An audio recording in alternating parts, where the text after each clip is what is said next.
Delivery ready করতে বসছি। আপনাকে জানিয়েছিলাম যে নতুন যখন পাটালি আসে দু একদিন আগেই, তো পাটালি প্রায় আবারও শেষের দিকে, কারণ ভিডিও করার সময় পাই নাই, খালি ডেলিভারিগুলো দিচ্ছি। এই যে আজকেও একটা বড় ডেলিভারি নিয়ে বসছি, এদিকে দেখাও। আজকে যাচ্ছে 2 কেজি দানা, 2 কেজি ঝোলা এবং 2 কেজি পাটালি। সবগুলো আমাদের একটা কাস্টমার নিচ্ছেন, যিনি হচ্ছে রিপিট কাস্টমার, প্রত্যেক বছরই নিয়ে থাকে। এটা যাচ্ছে বরিশাল। এবং এই যে ওয়্যার হাউসে বসে রেডি করতেছি, পিছনে দেখতে পাচ্ছেন সব কার্টুনগুলো, প্রচুর গুড় আসছে। আসলে এটা সত্য না, বাসা চেঞ্জ করব, তাই বাসার অবস্থা এরকম, পিছনে সব কার্টুন করা। এর মধ্যে আবারও বিজনেস চালাচ্ছি, তো 2-1 দিন ডিলে হবে না, তো এর মধ্যে একটু কষ্ট হয়ে যাচ্ছে। তো আজকে একটা ডেলিভারি আপডেট দিলাম, কারণ ছুটির দিন বাসায় ছিলাম আর কি। এই যে দেখতে পাচ্ছেন।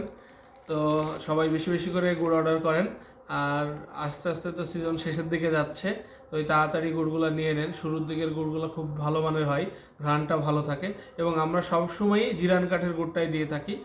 একদম মানে এ গ্রেডের যেটা হয় জিরান কাঠের, সম্পূর্ণ একদম ঘ্রাণ যেটাতে থাকে, হ্যাঁ সেটা পাচ্ছেন।